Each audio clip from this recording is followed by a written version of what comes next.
sets it a little bit to the left. 11 yards shy of the record. Williams breaks the hole. Williams had a record book. Ricky Williams runs to the Hall of Fame. Touchdown. Ricky Williams, touchdown.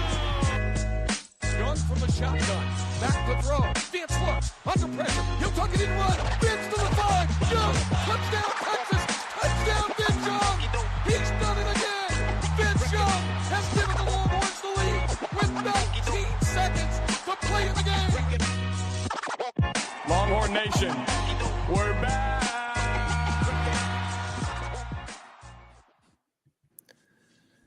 Hello and welcome into another edition of the Lone Star Lowdown podcast. My name is Matt Galatzan and I will be your host. And today I'm joined, as always, by my co-host, Zach Dimmitt. Zach, how's it going? It's going pretty good. Afternoon start today, so let's do it.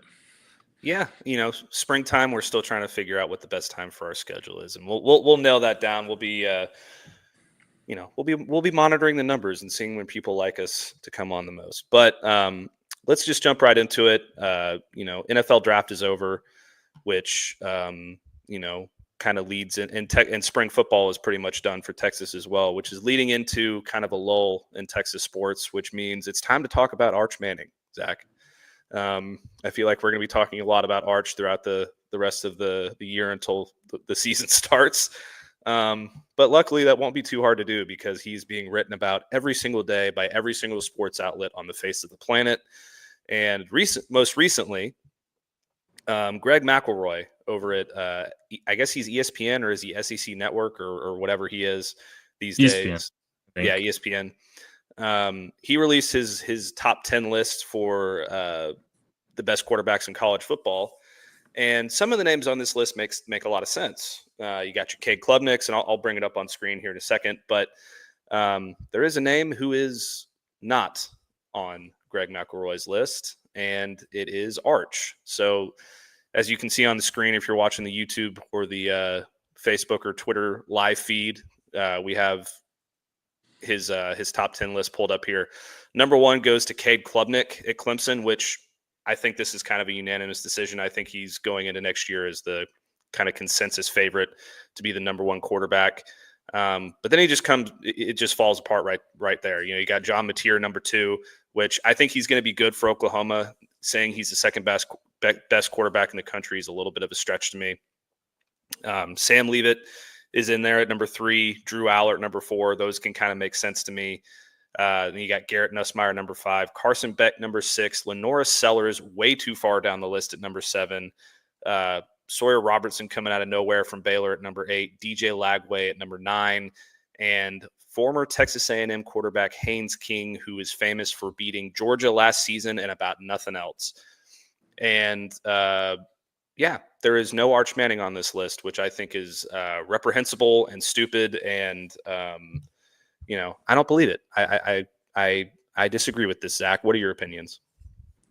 Yeah, it's not like he's supposed to be number 1 or anything, but I think it's pretty obvious that Klubnik is up there. But to not have him even above like Sawyer Robertson, who still had a solid year last season, 3,000 yards, 28 touchdowns. But, Haynes King, I just don't agree with those two. DJ Lagway, you can make an argument. It's just about potential with him, though, because he was injured last season and it's kind of same boat with Arch. We're a little bit unproven when it comes to like actual game experience. But yeah, and then I just think the whole rankings is messed up, and so you got to wonder if Greg McElroy actually did these rankings or it was just some intern for ESPN that put these together, knowing that it would cause an outrage on social media.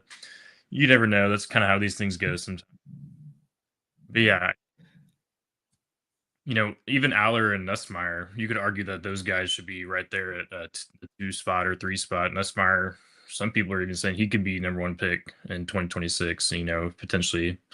So I think it's a little bit messed up all the way around. And so I like Greg McElroy, but if he actually did make these rankings, I think he is very mistaken.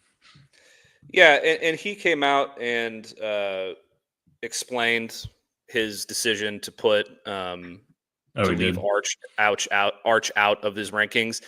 He said, "It's very hard for me to ever justify putting a first-year starter ahead of guys who have actually done it when the bullets are flying." And that kind of makes sense to a degree. Now, the only thing that falls apart there is, DJ Lagway didn't start a whole season last year either.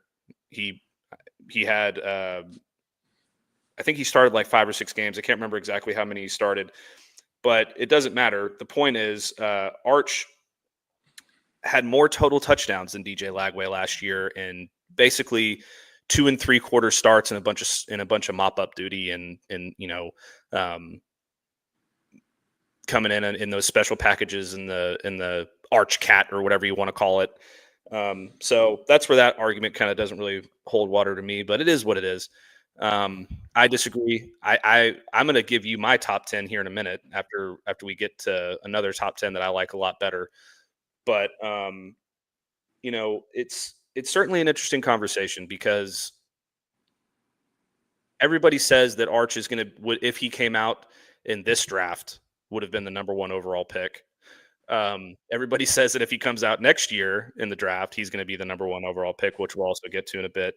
But it just seems like this list is more geared towards starting a conversation and getting some engagement. Right. Else. Whether or not that's true, I don't know. I like Greg McElroy. I think he's a smart guy and he's a really good analyst. Yeah. I don't agree with this list. But let's bring up another list that I like better. My buddy over at Georgia Bulldogs on SI and Tennessee Volunteers on SI, Brooks Austin. He's also the director of recruiting for On SI. He came out with a list a few months ago that I think is much, much, much better, and really and he's one of the biggest football brains out there. So everybody should go check him out. But this is Brooks's top 10 list, and it starts with Lenore Sellers at number 1, which you can argue that with Cade Klubnik back and forth. Both of them are tremendous quarterbacks. Klubnik number 2, Arch number 3, Lagway number 4, Nussmeier number 5, Mateer number 6, which I think is a much better spot for him. Nico Iamaleava at number 7. I think that you could probably remove him from that list at this point, just because I don't know what's going to happen with him at UCLA, so it's kind of an asterisk there. And then we got Carson Beck at number 8, Darian Mensah at number 9, and Kevin Jennings from SMU at number 10 from good old Brooksy. Do you like this list better, Zach? Yeah, it's definitely better just because of the placement of Lenore Sellers. It's hard to argue with him being number 1. I mean, he's potentially a Heisman candidate next season. So that's up to a matter of opinion up at the top right there. But I am surprised that Brooks didn't include Drew Aller on here. I know he had his struggles at times at the end of last season for Penn State, but overall, to not have him as a top 10 guy. I think Brooks would probably go back and change that and take Iamaleava out, and probably put Aller in. I'm not sure about what he'd do there, but I think that Aller is definitely a top 10 guy. And the placement of Arch at 3, definitely more of a projection than potentially actual production with some of these guys. Because if you're looking at production from this past season, you could put Nussmeier above him, above Arch, and it's it wouldn't be hard to argue with that. Arch being in the top 5 is good placement for him, no matter how you see it. So and then puts his guy Carson Beck down there at 8. It's going to be interesting to see what he does in Miami next season. He wasn't the best last year with Georgia. I know their offense had their struggles, but I know Carson Beck was a guy that he was potentially seen as the number 1 overall pick, last offseason, and we saw how that completely changed. Even with Quinn Ewers, he was seen as a guy, first round pick last offseason if he had a good year, but you never know how the season plays out. And so it's going to be interesting to see how all these guys play. I'd be remiss not to say something about Kevin Jennings at SMU, see if they can replicate some of the magic they had last year. And then Darian Mensah kind of unofficially kicked Malik Murphy out, not fault of his own, but kind of just out a little bit with that NIL deal with Duke. And so going to be interesting to see how all these guys do, if these rankings actually play out the way we see them as. Yeah, I agree with you there. My ratings are a little bit different. I'll go through them, and you can give me yours if you want to put some together. I don't know. We're just kind of doing this on the fly. I just created this list here in the last few minutes, but mine goes like this. And I have a lot of respect for Brooks's list. He's a smarter guy than I am when it comes to football, and probably a lot of other life decisions as well. But he's a real smart guy. I like his list. Mine's just a little different. I have Klubnik number 1. I have Lenora Sellers number 2. I have Nussmeier number 3. I have Arch number 4. Drew Aller number 5. Lagway 6. Mateer 7. Sam Leavitt from Arizona State number 8. Carson Beck number 9, and Kevin Jennings number 10.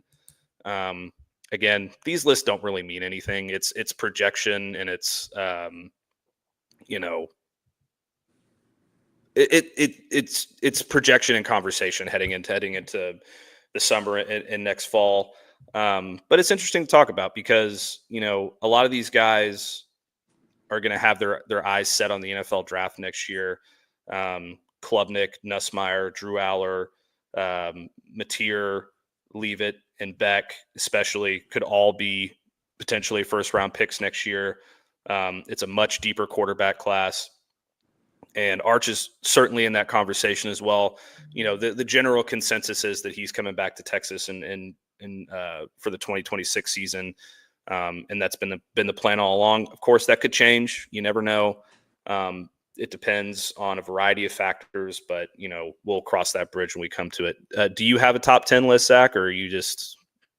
I do not have a top 10, but I agree with yours. I have not had time to look at that and really decide who I want to put in order. But I like your list. I think no matter what, if you have Sellers, Klubnik, 1 or 2, they can be interchangeable.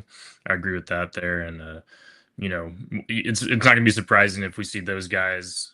Potentially Arch and add in another maybe non-quarterback as the Heisman finalist next season. So we'll see how that goes. And yeah, it was just interesting looking at the top 10 passers from this past season. Some of those names include Will Howard, Dylan Gabriel, Shador, Jackson Dart, McCord, Ward. All those guys are gone, and so there's a new sort of regime coming in with some of these other younger guys. Not really young necessarily. Some of them are, but room for some of these other guys to step in and really take the reins. Some of the best quarterbacks in the country, because a lot of these bigger names from last year are now in the NFL. So yeah, I think be up there as one of the top 10 passers next year. It's going to be interesting to see how they manage him when it comes to running the ball, because if he's running a lot, that means more injuries. And so you want to have him on the field as a passer and not have to rely on his legs. So I was kind of talking about that the other day with someone. And so it's going to be interesting to see how his legs come into play when it comes to his longevity next year. And if that potentially then affects his decision in 2026, because if he's injured and on the sideline too often next year, then he's probably going to come back no matter what in 2026. So yeah, just interesting thought there. And yeah, other than that, no, I don't have top 10. Well, it's interesting because Sark said at some point this spring, I don't remember exactly when, that and I'm sort of paraphrasing here, but he came out and said that they're going to utilize Arch's legs in the right moments, but they don't want to overutilize that because there is the potential risk for injury, and you want to make sure that you're focusing on the game plan and the passing and all that stuff. And you don't want to become over-reliant on that. And there's going to be the offense is going to look a little bit different next year, given that he has a little bit more mobility to his game as opposed to Quinn. But I don't expect it to be wildly different. He'll move around a little bit more. He'll be able to escape the pocket and buy time better and those kinds of things. But I wouldn't expect to see, this offense shift to like a zone read type offense or anything crazy like that. It's going to be generally the same ideas and the same concepts, just with Arch's skill set in mind. So that'll be something to watch moving forward for Texas fans. And it kind of makes you wish you could have seen a spring game so you could see a little bit more of what it looks like. But, Texas fans will get their first real look at it next year in the shoe against Ohio State. Yeah, I was just going to add that it's kind of the first time really in Sark's tenure that he's had a true running dual threat guy, because he's always said in years past that we don't really want to run the quarterback that much. And now, it's going to be a lot of off schedule stuff, I'm sure too, where Arch is going to decide to run. And hasn't really been um, a thing in Stark's offense. You could maybe say that like Hudson Card was like the most mobile guy. Maybe I'm missing out on someone in Stark's tenure, but Sam Ehlinger was obviously before Stark got here. He was the last really dual threat that Texas had, and so it's going to be kind of interesting to see because he's always said that's not something we really want to do. And like, yeah, not going to be any zone read or anything like that, but you're definitely going to see Arch scrambling outside the pocket even when he's not asked to. And so, yeah, I don't know. Can you think of anyone else that's been close to the kind of dual threat that we're going to see next year? Well, I mean, the only thing I can really think of, not at Texas, but the only thing I can really think of in terms of a dual threat quarterback that Sark has had during his time as a coach is at Washington. He had Jake Locker in 2009 and 2010. And, Jake Locker was very good for Washington. He kind of toned down the running a little bit, not a whole lot, but a little bit for Locker in those 2 years that he had him.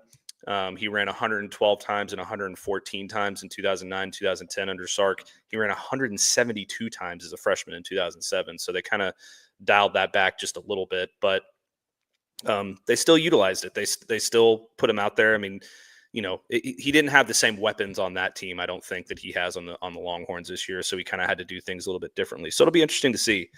Either way, obviously huge expectations for Arch coming into the 2025 season.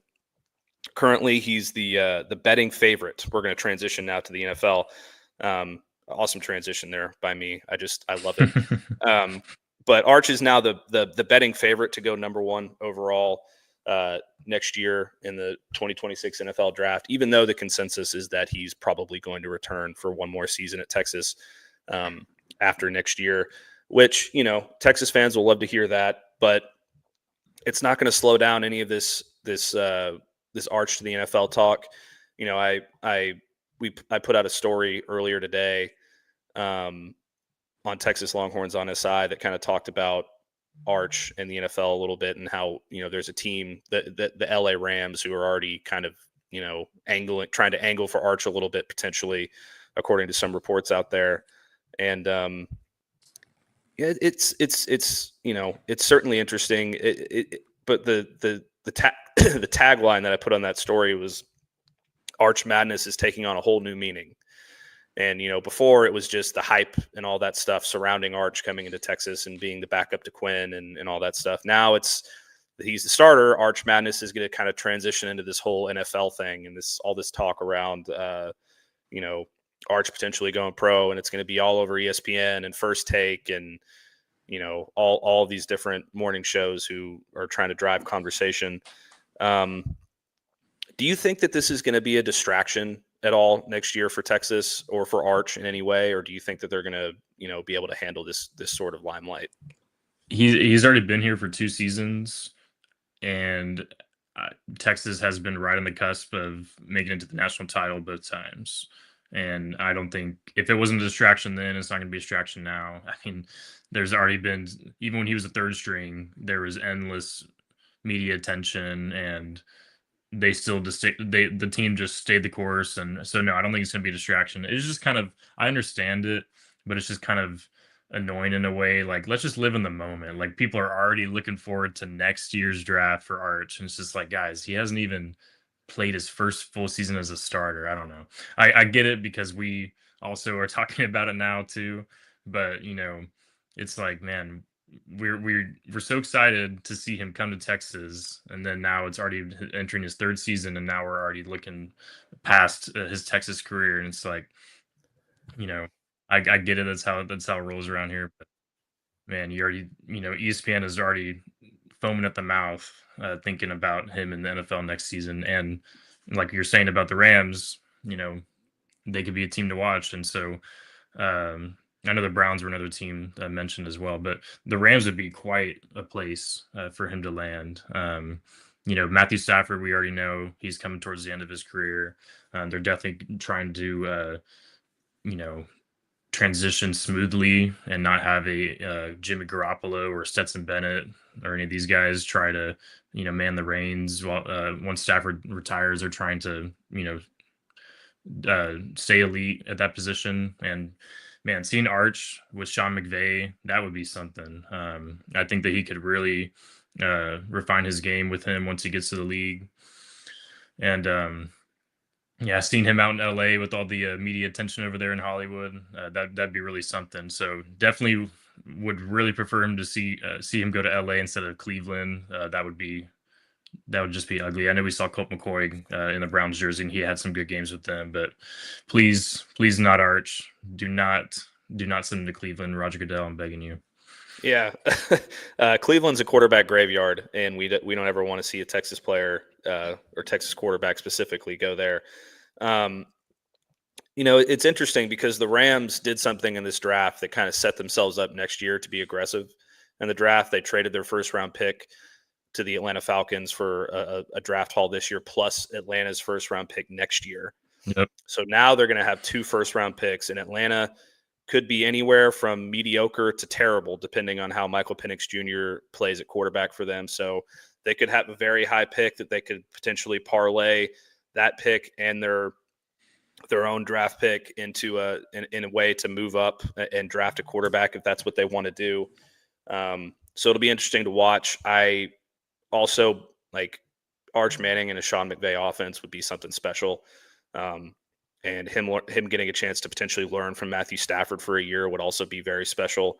But we'll see. It's, the point is he's going to be talked about an absolute ton in terms of the NFL draft over the next few months, really over the next year. And he's going to be ESPN's new Shedeur Sanders, new Baker Mayfield, Johnny Manziel, like just that Tim Tebow, like that star level guy that they're just going to talk about nonstop over and over and over again. So Texas fans need to buckle in, stay the course. I think everything's going to end up being okay. But, the fact that people are already putting out 2026 mock drafts is pretty crazy. The good thing is Texas, whether or not Arch comes out, is going to be very well represented in some of these in the NFL next year. We're going to go through a mock draft from my favorite draft person, Dane Brugler, here in a second. But, if you just kind of go down the list of the players that Texas could potentially put out next year, you got guys like Anthony Hill, Manny Muhammad, Michael Taff, Arch potentially, DJ Campbell, Ethan Burke, Jelani McDonald in there too. I don't know. Yeah, Jelani McDonald potentially if he has a big year. Like it could be another very, very nice year for the Longhorns in the NFL draft next year. I don't know that they'll reach the number that they've reached in the last 2 years in 2026, but they should have a very nice draft haul again. Let's go through Dane Brugler's mock, and it brings up an interesting Arch situation. Brugler has Arch going number 1. He does specify that there is a good chance that Manning returns to school for his 4th year in 2026, but he needs to turn the hype into an on-field production as his first year as a starter in 2025. So that's his caveat. But he has Arch going number 1 to the New Orleans Saints, where his grandfather, Archie, was a tremendous player for a long time. I believe he has his number retired there. And that would just be a storybook ending, right? Well, there's also another factor at play here, where even if Arch does come out and the Saints have the number 1 pick, Garrett Nussmeier is going to be up there too. And his dad is the offensive coordinator of the New Orleans Saints. So if Nussmeier comes out and he's projected to be a top 2 or 3 pick, and your dad is the offensive coordinator and he picks somebody over you, what does that do, right? So that's something to watch. That'll be crazy. They can't really waste the number 1 overall pick. You want to capitalize on that, or if they feel like they can get a good trade for it and trade down. But yeah, I mean, you got to be thinking the Saints are hoping that Arch declares, just because of that long-term potential. I think he'd obviously be a better NFL quarterback than Nussmeier in the long term. But yeah, interesting to see what New Orleans would do there if they would trade down, if that were to happen, because they probably will be one of the worst teams in the league next year. Yeah, and they're just going to have a hard time because they're handicapped by the salary cap, and they don't have a quarterback that has any experience going into next year because Derek Carr is probably going to miss the year with a shoulder injury, and they're going to be playing Tyler Shuck, most likely is going to be the starter there. So, that should be an interesting situation for them. But we go down this mock a little more. You have Lenore Sellers going number 2. You have Drew Aller going number 5 to Cleveland. Caleb Downs, number 7 to the Raiders. We're just kind of skipping through. Caden Proctor is one of the top tackles to the Colts at number 8. And then you drop down to the Dallas Cowboys picking Jeremiah Love at running back. I think that would be a really good pick. They got Jaydon Blue this past draft, and he has a chance to be. We'll talk about a little bit more about him in a bit, but he has a chance to be the sort of Jahmyr Gibbs type role for the Cowboys, and Jeremiah Love could be the David Montgomery role. They're really focusing on running the football, and they're starting to set that up. So if they go with Jeremiah Love there, I think that would be a good shout for them. And then you just continue down. You have I skipped Anthony Hill at number 12. That he has Anthony Hill going to the Seahawks at number 12 as the first linebacker off the board. And then you have the Houston Texans going defensive tackle with Peter Wood at number 20. And then we'll see if there's any other big names in here. Evan Stewart, former Aggie, goes to the Ravens. He's at Oregon now. He goes to the Ravens in the first round. So, interesting look there. Texas with 2 first-round picks there. I think they'd have one more probably with Manny Muhammad. I think he's going to have a really big year and probably be one of the top corners in the draft. What are your thoughts on that, Zach? Yeah, that would be awesome if Manny Muhammad was a first-round pick. That would say a lot about where Texas defense were to have by this point next season. If he's going to be one of those top picks, potentially, vaulting himself into that same conversation that Jahdae Barron was in this past year, because I don't think anyone really expected that Jahdae would for sure be a first rounder, but by the end of the season, he had pretty much, locked him into that conversation. So that would say a lot about where Texas's defense, came in 2025. So, and I think Anthony Hill at 12, same conversation there to Seattle. That'd be pretty awesome to see him go there and kind of look to establish a similar legacy that Bobby Wagner and that kind of defense had back in the day. So really interesting there. And, we could see, if Manny Muhammad's in there, 3 first-round picks for the second straight year for Texas, and it would just keep on going for Sark and company in the years to follow when it comes to the conversation of why you should be heading to Austin. Yeah, absolutely. And, it remains to be seen. I still believe that Arch is going to return for the 2026 season to Austin, but regardless, it should be a very good year for the Longhorns in the NFL draft. I think that there's, if there's another player that could potentially sneak into first round, at least conversation, it would be DJ Campbell, offensive lineman.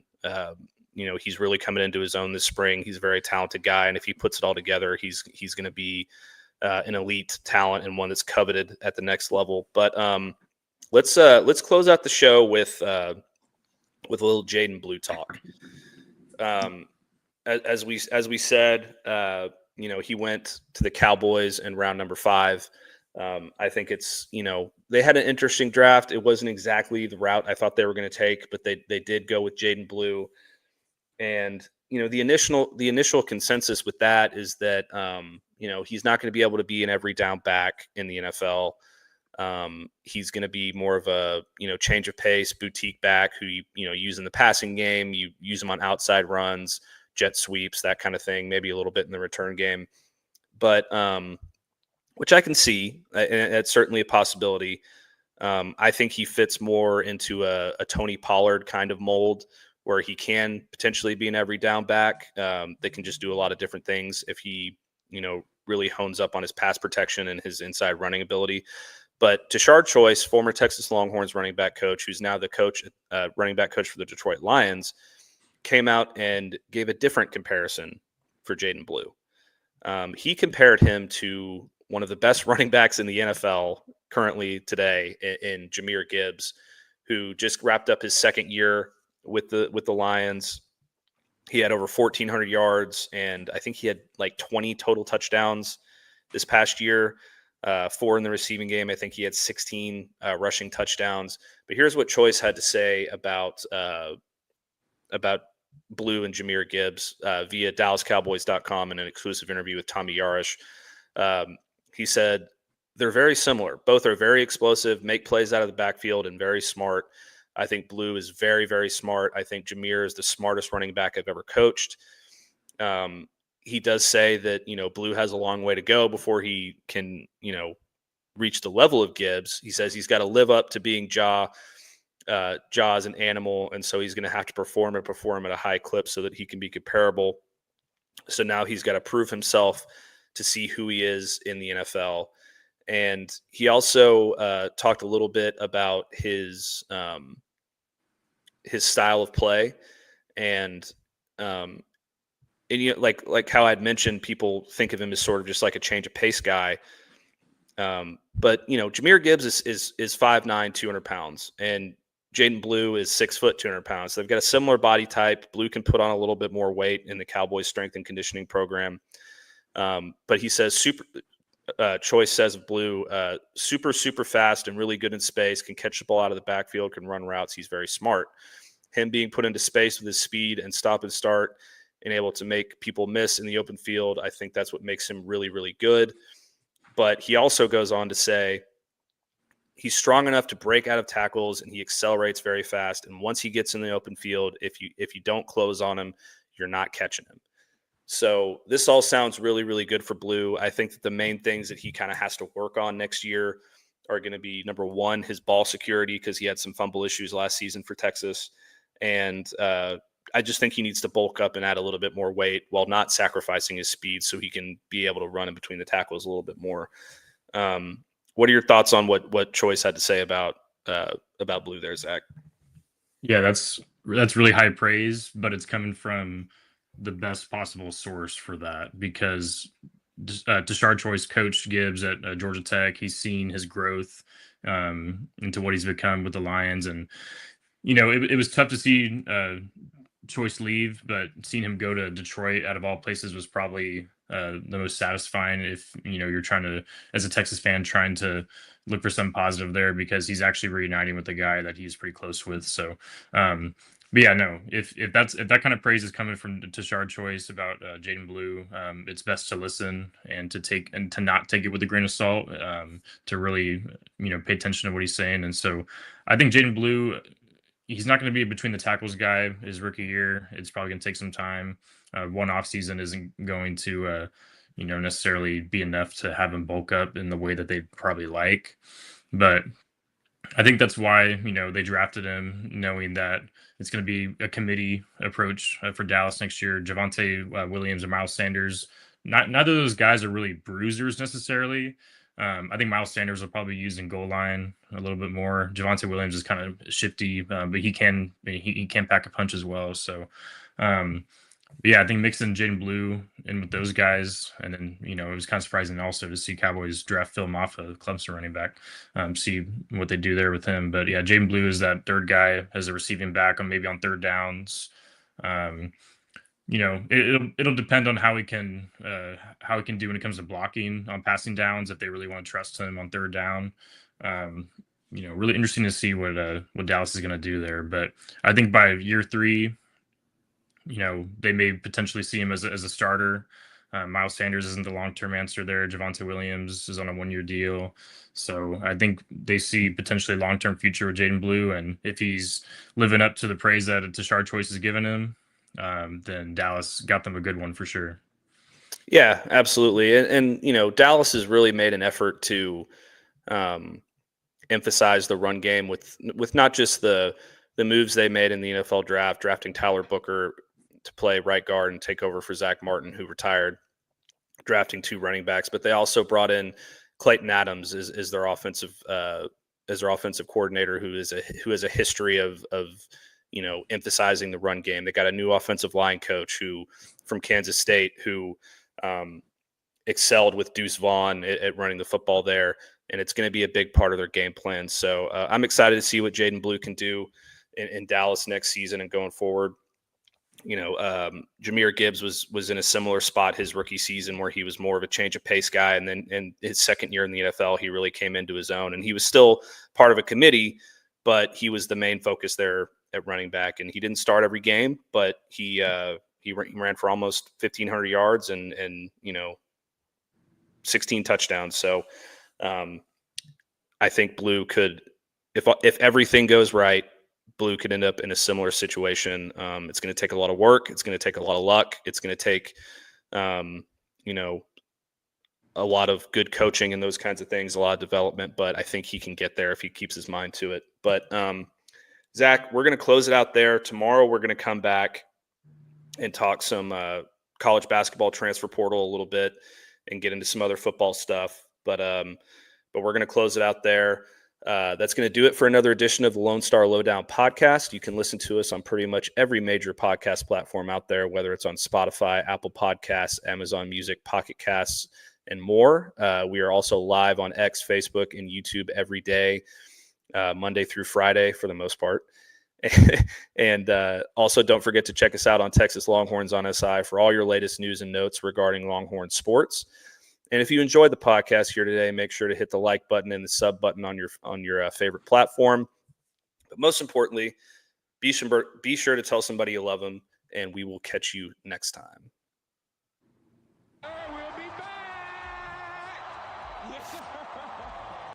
Fight.